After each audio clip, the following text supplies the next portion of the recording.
कश्मीर में हुए आईटीबीपी बस हादसे में सीकर के जवान सुभाष बहरवाल शहीद हो गए। उनकी असमय मौत से गांव में मातम पसरा है, लेकिन बुजुर्ग मां बाप और गर्भवती पत्नी की हालत के मद्देनजर परिजनों को शहादत की जानकारी नहीं दी गई है।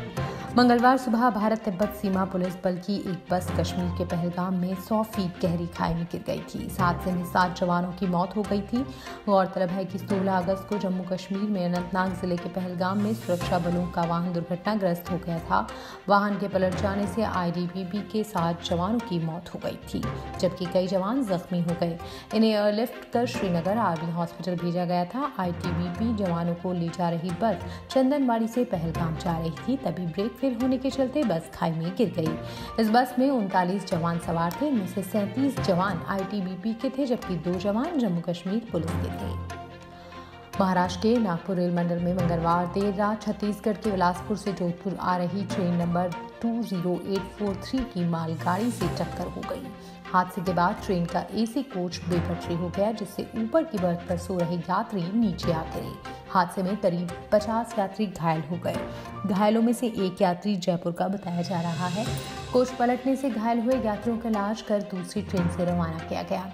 बताया जा रहा है कि मालगाड़ी खड़ी हुई थी और उसी ट्रैक पर ट्रेन भी आ गई। लोको पायलट की सजगता से बड़ा हादसा टल गया। उसने काफी पहले ब्रेक लगा ट्रेन की रफ्तार को नियंत्रित कर लिया। बिलासपुर से भगत की कोठी एक्सप्रेस ट्रेन मंगलवार को बिलासपुर से रवाना हुई थी। गोंदिया गुदमा रेलखंड के बीच रेड सिग्नल था। इसके कारण एक्सप्रेस ट्रेन को 2 मिनट के लिए रोका गया। इसके बाद ट्रेन फिर से आगे बढ़ने लगी। कुछ दूर आगे आने के बाद उसी ट्रैक पर खड़ी मालगाड़ी से जा भिड़ी। घटना देर रात करीब 1:20 की है। मालगाड़ी से टक्कर के बाद यात्रियों को जोरदार विस्फोट जैसी आवाज सुनाई दी और झटका मारते हुए ट्रेन रुक गई। हादसे के बाद यात्रियों में अफरा तफरी मच गई। ट्रेन के लोको पायलट सहित अन्य स्टाफ ने हादसे की खबर आला अधिकारियों को दी। इसके बाद बचाव दल मौके पर पहुंचा। घायल यात्रियों की जांच की गई, तब पता चला कि उन्हें मामूली चोटें आई हैं। टेक्निकल टीम ने डिरेल हुई बोगी को अलग किया। इसके बाद सुबह करीब 5:30 बजे ट्रेन को आगे के लिए रवाना किया गया। गुलाबी नगर के अंदर एक बेहद ही दर्दनाक हादसा हुआ। हादसा जमवा रामगढ़ इलाके का है, जहां विवाहिता को पेट्रोल छिड़ककर जला दिया गया, लेकिन लोग तमाशबीन बनकर देखते रहे। आधा दर्जन से अधिक लोगों पर पेट्रोल छिड़ककर महिला को जिंदा जलाने का आरोप है। आरोपी पड़ोस की ही है। मरने से पहले महिला ने अपने बयान में कहा है कि उसने छेड़छाड़ का विरोध किया था। मृतक के परिजनों ने बताया कि 10 अगस्त को सुबह महिला स्कूल में पढ़ाने के लिए जा रही थी। इस दौरान रास्ते में ही कुछ लोगों ने महिला पर पेट्रोल छिड़ककर आग लगा दी। आरोपियों से बचने के लिए महिला पड़ोसियों के घर में छुप गई। इस दौरान बदमाशों ने घर में छुपे हुए लोगों को भी महिला को बाहर नहीं निकालने पर जान से मारने की धमकी दी। आग में जली महिला को गंभीर घायल अवस्था में सवाई मानसिंह अस्पताल में भर्ती करवाया। मंगलवार देर रात को सवाई मानसिंह अस्पताल में इलाज के दौरान महिला की मौत हो गई। मामले में जमवा रामगढ़ डीएसपी शिव कुमार ने बताया कि महिला के परिवार और पड़ोस में रहने वाले लोगों के बीच काफी समय से विवाद चल रहा था। इसी विवाद के चलते भी पहले भी आपस में एक दूसरे के खिलाफ रिपोर्ट दर्ज करवाई गई थी। पुलिस ने पर्चा बयान के आधार पर हत्या का मामला दर्ज कर जांच पड़ताल शुरू कर दी है।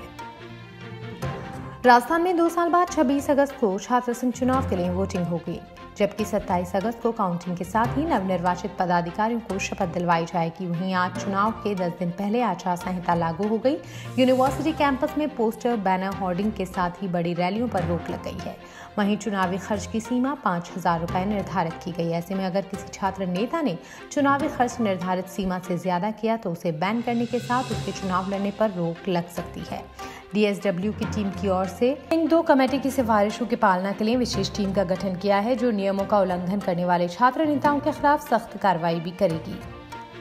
राजस्थान विश्वविद्यालय में आगामी 26 अगस्त को छात्र संघ चुनाव होने हैं। इसे लेकर आचार संहिता 17 अगस्त से लागू कर दी है। अजमेर में पिछले कई दिनों से छात्र आंदोलनरत थे। मुख्य वजह परीक्षाओं और चुनावों के बीच क्लैश था। इस सबके बीच अजमेर स्थित एमडीएस यूनिवर्सिटी यानी महर्षि दयानंद सरस्वती के प्रबंध बोर्ड ने कई अहम फैसले लिए, जिसमें छात्रों की भागीदारी बढ़े और इसे लेकर आंशिक बदलाव शामिल हैं। बैठक 16 अगस्त को हुई।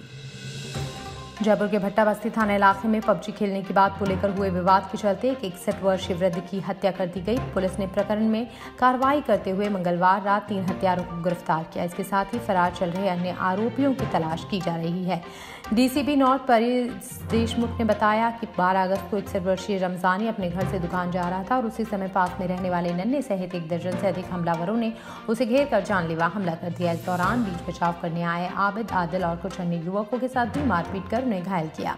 रमजानी के सिर पर गहरी चोट आई, जिससे एसएमएस अस्पताल में इलाज चला और इलाज के दौरान मंगलवार को रमजानी की मौत हो गई। वहीं आरोपी हमला करने के बाद से ही अपने घर से फरार चल रहे थे, जिनमें से 3 आरोपियों को पुलिस ने टेक्निकल इनपुट के आधार पर मंगलवार रात गिरफ्तार किया।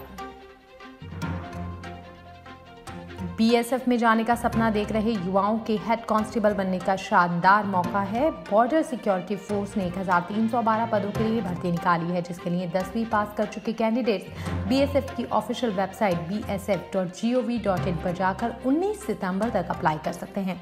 कैंडिडेट की selection written test, physical test के आधार पर होगा।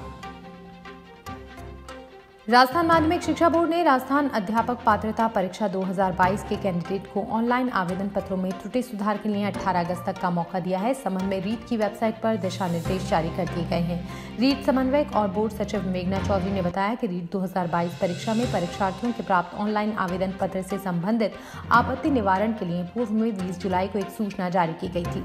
इस सूचना में कहा गया था कि जिन अभ्यर्थियों द्वारा पूर्व में ही कार्यालय में उपस्थित होकर आवेदन कर रखा है, उन्हें रीट कार्यालय में उपस्थित होने की आवश्यकता नहीं है। इसी क्रम में प्राप्त ऑनलाइन आवेदन पत्रों में त्रुटि सुधार के लिए कैंडिडेट्स 18 अगस्त अपराह 3 बजे तक रीट कार्यालय में व्यक्तिगत उपस्थित होकर अभ्यावेदनमय दस्तावेजों के प्रस्तुत कर सकते हैं। इसके उपरांत इस संबंध में प्राप्त अभ्यावेदन स्वीकार नहीं होंगे। राजसमंद में रक्षाबंधन के दिन गिटोरिया गांव में शिव मंदिर के पास बिजली के खंभे से करंट लगने से एक युवक की मौत हो गई थी। इस मामले में मंगलवार को ग्रामीणों ने गोमती चौराहे पर बिजली विभाग के खिलाफ करीब 1 घंटे तक प्रदर्शन किया। इस दौरान ग्रामीणों ने मांग रखी कि बिजली विभाग के दोषी कर्मचारियों के खिलाफ कार्रवाई की जाए, जिससे ऐसी गलती दोबारा न हो। ग्रामीणों के प्रदर्शन के दौरान कुंभलगढ़ विधायक सुरेंद्र सिंह राठौड़ भी मौजूद रहे। जानकारी के अनुसार खरनोटा सरपंच सोहनलाल के पुत्र ईश्वर गुर्जर उम्र 18 साल की गिटोरिया गांव स्थित शिव मंदिर के पास बिजली के खंभे से सपोर्टिंग तार को छूने पर करंट लगने से मौके पर ही उसकी मौत हो गई। बांसवाड़ा में बारिश का दौर जारी है। राजस्थान, मध्य प्रदेश और गुजरात के लिए अहम माने जाने वाले माही डैम के 6 गेट आधा मीटर मंगलवार शाम को खोल दिए गए। डैम की भराव क्षमता 281.5 मीटर है।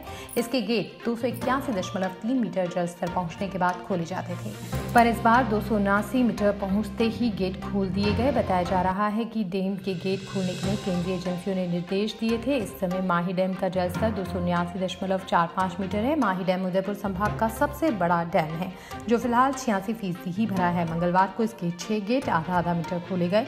गेट खोलने से पहले जल संसाधन मंत्री महेंद्रजीत सिंह मालविया, कलेक्टर प्रकाश चंद्र शर्मा, जिला प्रशासन के अधिकारियों ने सबसे पहले पूजा अर्चना की।